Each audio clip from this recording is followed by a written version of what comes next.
আপনাদেরকে এই যে পাকা পেঁপে দেখাচ্ছি। আর এই পেঁপে গাছের যত্ন যারা করছেন, এই যে আমার ভাই, তো আমি তাকে কিছু কথা বলছি যে আপনারা কি দিচ্ছেন এই পেঁপের গাছে একটু বলেন তো। এটা গোড়া দিচ্ছি হলো পচম না, মানে গুঁড়া যাতে না পচে, হ্যাঁ হ্যাঁ হ্যাঁ মানে টাটকা থাকবে। তো ধন্যবাদ আপনাকে, অসংখ্য অসংখ্য ধন্যবাদ। প্রিয় বন্ধুরা, আপনারা দেখছেন এই যে পাকা পেঁপে আজকে এই গুঁড়ায় দিচ্ছে পচাময়না ওষুধ, মানে মেডিসিন, যাতে পোকারা আক্রমণ না করতে পারে। তো আসলে পোকার ভয় আমাদের এই কীটনাশক এই জন্য আমাদের ব্যবহার করতে হয়।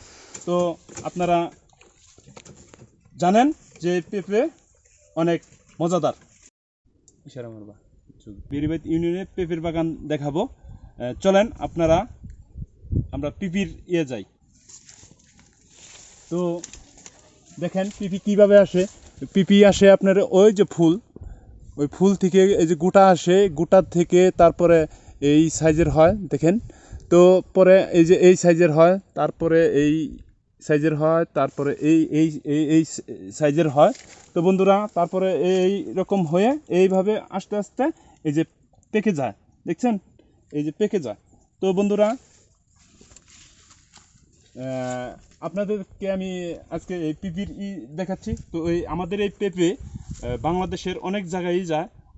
এই পেঁপেগুলো বিক্রি হয় 50 টাকা কেজি, 26 টাকা কেজি।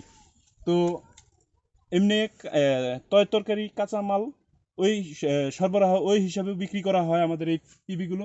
এই পেঁপেতে আমাদের এই মধুপুরের পেঁপে খেতে খুবই সুস্বাদু এবং মিষ্টি।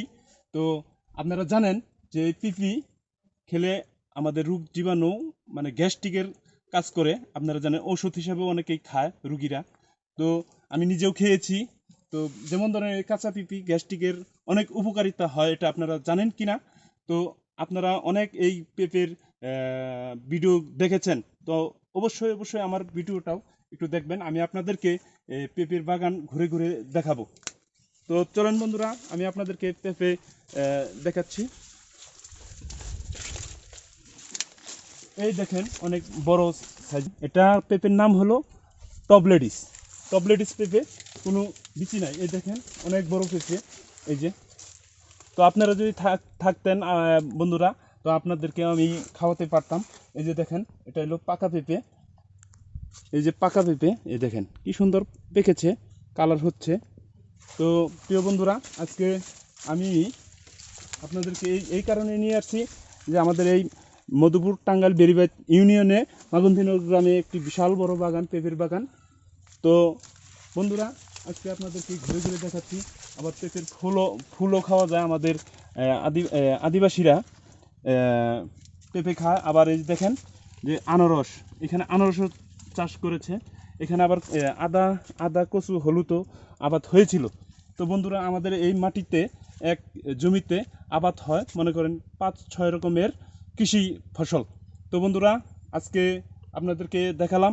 আমার ভিডিওটা যদি ভালো লাগে আপনাদের, অবশ্যই লাইক এবং কমেন্টস এবং শেয়ার করে আমাকে সাপোর্ট দেবেন। সকলকে ধন্যবাদ।